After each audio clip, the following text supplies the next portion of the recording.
السلام علیکم دوستوں، معلومات میں خوش آمدید۔ چائے ہماری روزمرہ زندگی کا ایک اہم حصہ ہے جس کے بغیر دن کی شروعات نہیں ہوتی، اور شام کی چائے جب تک نہ پی جائے بہت سے لوگوں کی دن بھر کی تھکاوٹ ہی دور نہیں ہوتی۔ اس کو اشرف المشروبات یعنی تمام مشروبات سے بہتر مشروب بھی کہا جاتا ہے۔ لیکن اس عظیم مشروب کی دریافت کیسے ہوئی؟ آج کی اس ویڈیو میں ہم آپ کو چائے کی تاریخ کے بارے میں بتائیں گے، کہاں یہ دریافت ہوئی، کیسے یہ یورپ پہنچی، اور ہندوستان میں چائے کی کاشت کا سلسلہ کب اور کیسے شروع ہوا۔ تو چلیں شروع کرتے ہیں۔ دوستوں، چائے کی دریافت کا صحرا چین کے شہنشاہ شین ننگ کے سر جاتا ہے، جو چینی حقائق کے مطابق ہربلسٹ اور زراعت کا بانی تھا۔ 2737 قبل از مسیح میں پہلی بار چائے کی دریافت کے حوالے سے دو روایات بہت مشہور ہیں۔ ایک لیجنڈ کے مطابق شہنشاہ شین ننگ نے ایک مذہبی سفر کے دوران غلطی سے زہر والی ایک جڑی بوٹی کھا لی، جس سے ان کی حالت غیر ہو گئی اور وہ موت کے قریب پہنچ گئے کہ اچانک کہیں سے ایک پتا اڑتا ہوا آیا اور ان کے منہ میں چلا گیا۔ بادشاہ شین ننگ نے اس پتے کو چبا لیا۔ اب جیسے ہی انہوں نے اس پتے کو کھایا تو اس کے بعد ان کی طبیعت قدرے بہتر ہونا شروع ہو گئی۔ وہ پتا دراصل زہر کا توڑ تھا جو انہوں نے چبا لیا تھا۔ دراصل وہ چائے کے پتے تھے جو ان کے منہ میں آ گرے تھے اور ان کی جان بچ گئی تھی۔ لیکن ایک دوسری روایت کے مطابق شہنشاہ شین ننگ اپنے سفر کے دوران تھک کر ایک درخت کے سائے میں کچھ آرام کرنے کے لیے بیٹھ گئے۔ اپنے ملازم کو حکم دیا کہ ان کے لیے پانی ابالا جائے۔ ملازم پانی ابال رہا تھا کہ اچانک ہوا کے جھونکے سے چند پتے اس ابلتے ہوئے پانی میں جا گرے، جس سے پانی کا رنگ کچھ بدل گیا۔ شہنشاہ یہ دیکھ کر بہت حیران ہوا۔ اس نے وہ پانی پھینکنے کے بجائے پینے کا فیصلہ کیا۔ تو جب انہوں نے اس پانی کو پیا تو انہیں بہت کڑوا مگر بہت ریفریشنگ لگا۔ یہ دراصل چائے کے پتے تھے جو اس ابلتے پانی میں آ گرے تھے۔ اب یہ دونوں کہانیاں کس حد تک سچی ہیں یہ کوئی بھی یقین سے نہیں کہہ سکتا، لیکن ایک بات جو یقین سے کہی جا سکتی ہے وہ یہ ہے کہ چین ہی وہ ملک تھا جہاں صدیوں پہلے چائے کی دریافت ہوئی اور لوگوں نے اسے پینا شروع کیا۔ 206 قبل از مسیح سے 220 عیسوی تک جاری رہنے والی ننگ ڈائناسٹی کے مقبروں میں چائے کے برتن بھی دریافت ہو چکے ہیں۔ لیکن دوستوں، چائے سب سے پہلے دوائی کے طور پر استعمال ہوا کرتی تھی۔ ہان ڈائناسٹی کے لوگ چائے کو ایز اے میڈیسن یوز کرتے تھے۔ اس کے بعد تانگ ڈائناسٹی کے دور میں پہلی بار چائے چین کے قومی مشروب کے طور پر جانے لگی۔ یہ مشروب چین کے لوگوں میں بے حد مقبول ہو چکا تھا۔ دوستوں، یہ چائے چین سے چلتے ہوئے بر صغیر تک آ گئی اور پھر یورپ تک۔ چائے پاکستان اور انڈیا میں اتنی مشہور ہے کہ کچھ لوگ تو اس کے بغیر جینے کو تیار ہی نہیں۔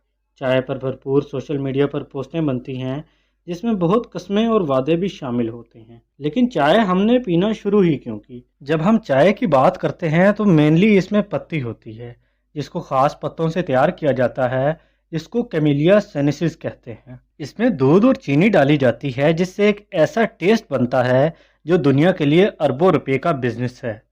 اور چائے صرف گھر ہی میں نہیں بنتی، یہاں تک کہ آفیسز میں چائے کا سامان رکھا جاتا ہے۔ اگر ایسا نہیں ہے تو آفس کے نیچے کوئی نہ کوئی ڈھابا مل ہی جاتا ہے۔ چائے کے لیے دوستوں میں ایک دوسرے کے ساتھ گپیں مارنی ہوں تو چائے پینے چلتے ہیں۔ مہمان آئے ہیں تو چائے بنا دو جلدی سے۔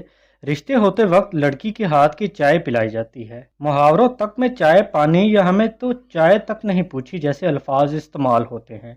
کمال کی بات ہے کہ اس مشروب کی آج جو اہمیت تھی وہ صرف 100 سے 150 سال پہلے نہیں تھی، بلکہ ہمارے لوگ تو چائے کو جانتے تک نہیں تھے۔ ویسے تو چائے ہزاروں سالوں سے چین میں پی جا رہی تھی۔ شروعات میں دوائی کے طور پر استعمال ہوئی، لیکن جب چائنا میں بدھزم کی شروعات ہوئی تقریباً 5000 پہلے تو چائے گھر میں نارمل مشروب کی طرح استعمال ہونا شروع ہو گئی۔ اور ہم سب جانتے ہیں کہ چائنا سلک روڈ سے ٹریڈ کرتا تھا تو تجارت کے ساتھ ساتھ چائے کو بھی فروغ ملا۔ لیکن برِ صغیر میں چائے کو پھر بھی کوئی نہیں جانتا تھا۔ برِ صغیر سے میری مراد آج کا پاکستان، انڈیا، بنگلہ دیش، سری لنکا وغیرہ ہے۔ دنیا میں ہندوستانی مسالے اور ہاتھی دانت مشہور تھے جو انڈیا سے فروخت کیے جاتے تھے، لیکن چائنا پورسلین اس کے اپنے مسالے اور چائے کی تجارت کرتا تھا۔ جب چائے یورپی ممالک پہنچی تو اس کو بہت ہی پسند آئی۔ ڈچ لوگوں کو تو اتنی چائے پسند آئی کہ انہوں نے اپنی بڑی بڑی شپس بھیج کر جاوا آئلینڈز میں مسلسل پڑاؤ کر لیا تاکہ چائے کی ایکسپورٹ کو آسانی سے کر سکیں۔ लेकिन जावा आइलैंड्स तो इंडोनेशिया में हैं। तो सवाल ये आता है कि डच ने चाइना में अपना पड़ाव क्यों नहीं डाला। वो इसलिए कि चाइना को यूरोपीय ममालिक पर भरोसा बिल्कुल नहीं था। उनकी तहजीब रिवायात अलग थी और वो नहीं चाहते थे कि कोई दूसरा मुल्क उनके यहाँ कदम भी रखे। इसलिए चाय कैसे उगती है, चाय का पौधा कैसा होता है, कैसे काश्त की जाती है, वगैरह वगैरह सिर्फ चाइनीज को ही पता था। और चाइनीज बिल्कुल भी किसी को भनक भी नहीं पड़ने देते थे इस प्रोडक्ट के हवाले से। इवन की कंडीशंस ऐसी थी कि चीन में सिर्फ चंद ही लोकेशंस थी जहां बाहर से आने वाली कश्तियां और जहाज़ों को पड़ाव की इजाज़त थी। तो डच लोग चाय चीन से खरीदते थे और फिर इसको यूरोप में एक्सपोर्ट करते थे। वहां से चाय फ्रांस, जर्मनी, स्कैंडिनेविया तक फैल गई। डच लोगों ने चाय रोजाना पीना शुरू कर दी और यूरोप में भी फिर लोगों ने चाय में दूध डालना शुरू कर दिया। दोस्तों, ये बात बिल्कुल भी नहीं मालूम कि उन्होंने दूध क्यों डाला। इससे पहले चाय सिर्फ गर्म पानी में पत्ती डालने को कहते थे। क्योंकि चाय इंपोर्ट होती थी तो इससे बहुत सी मुश्किलात होती थी। तो चाय मेनली सिर्फ हाई सोसाइटी का हिस्सा थी। अमीर लोग ही इसे अफोर्ड कर पाते थे और चाय फाइन डाइनिंग का हिस्सा था। 1658 में डचीज ने लंदन में चाय के इश्तिहार लगाना शुरू कर दिए और लंडनर्स को पता चला कि एक बहुत ही कमाल का मशरूब है जिसके मेडिकल बेनिफिट्स भी हैं। देखते ही देखते लंडनर्स की हाई सोसाइटी में चाय बेइंतहा मकबूल हो गई और चाय की डिमांड बढ़ने लगी। इंग्लिश लोगों ने तो चाय में चीनी भी डालना शुरू कर दी थोड़े बेटर टेस्ट के लिए। अब चाय बिल्कुल वैसे ही बन गई थी जैसे कि आप पीते हैं, पानी, पत्ती, दूध, शक्कर के साथ। 17वीं सदी के आखिर में इंग्लैंड के प्रिंस चार्ल्स सेकंड की शादी पुर्तगाली शहजादी कैथरीन से हुई। कैथरीन चाय की एक बहुत ही बड़ी दीवानी थी और इस शहजादी ने चाय की मंजिल ही बदल दी। लोग शहजादी को बहुत पसंद करते थे और शहजादी हर पार्टी में, गैदरिंग में चाय ज़रूर रखवाती थी। इससे हुआ ये कि इंग्लैंड में चाय बहुत ज़्यादा मकबूल होने लगी और पहली बार टी टाइम का आगाज़ हुआ। ख़वातीन एक साथ बैठती थी, चाय की चुस्कियाँ लेती थी और इस वक्त को टी टाइम कहती थी। और यही टी टाइम हमें आज क्रिकेट में भी नज़र आता है। और यहाँ से प्रॉब्लम का आगाज़ होता है कि चाय की डिमांड इंग्लैंड में बढ़ती जा रही थी। इंग्लैंड ने फैसला किया कि वो खुद डायरेक्ट चाइना से चाय खरीदेगा, लेकिन डच पहले ही इतने पावरफुल हो गए थे कि इस इलाके में उन्होंने इंग्लैंड को डायरेक्ट चाइना से बिजनेस नहीं करने दिया। तो इंग्लैंड ने बजाय चाइना के करीब पड़ाव डालने के इंडिया में पड़ाव डाला और वहाँ एक कंपनी स्टार्ट की जिसका नाम ईस्ट इंडिया कंपनी रखा।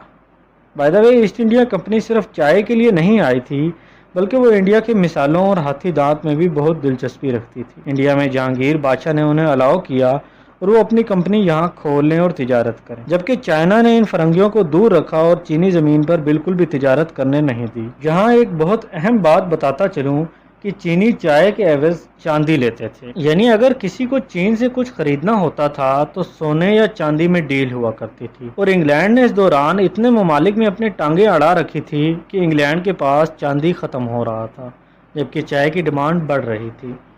इंग्लिश लोग दिवालिया हो रहे थे और चीन इन्हें चाय तक रसाई नहीं दे रहा था। तो उन्होंने एक नया प्लान तैयार किया। एक अंग्रेज़ चीनी भेस में चाइना में घुसा, उनके तौर तरीके सीखे और फिर चाय की खेतों में काम करना शुरू किया और जितना सीख सका इतना सीखा। इससे अंदाज़ा हुआ कि चाइना की चाय पैदा करने के लिए कम दर्जा हरारत और ऊंचे मकाम की ज़रूरत होती है और इसी वजह से अंग्रेज़ों से चाय नहीं उग पा रही थी। कुछ ही अरसे में उसने बहुत सी चाय के पौधे, किताबें, चाय के बीज, तौर तरीके और तकरीबन 5 दर्जन से ज़्यादा चीनी काश्तकार इंडिया में ले गया और फिर इंडिया में चाय की काश्तकारी शुरू की गई।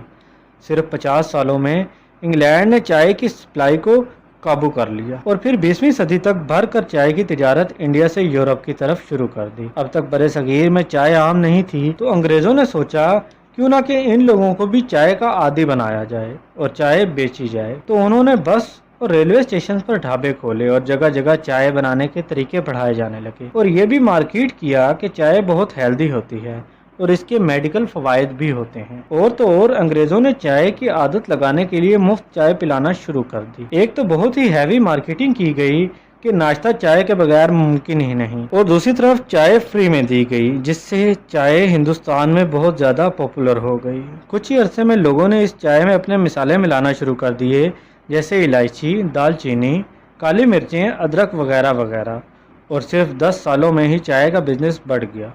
1930 तक इंडिया में चाय बेइंतहा मकबूल हो गई और 1950 तक पूरे इंडिया में चाय बिकने लगी। टी टाइम फिर इंडिया में भी देखा गया। पूरी फैमिली एक साथ बैठकर चाय पीती, फोटोग्राफर अपनी फ़ोटोज़ में चाय की प्यालियों को शामिल करते और हिंदी मूवीज़ में भी चाय को देखा जाने लगा, जिससे चाय वहाँ तक पहुँची जहाँ आज है। क्या आपने सोचा था कि चाय की तारीख इतनी अजीब होगी? दोस्तों, उम्मीद करता हूँ आपको मेरी वीडियो पसंद आई होगी। मज़ीद ऐसी इन्फॉर्मेटिव वीडियोज़ के लिए मेरा चैनल मालूमात सब्सक्राइब करें। मिलते हैं अगली वीडियो में, तब तक के लिए अल्लाह हाफिज़।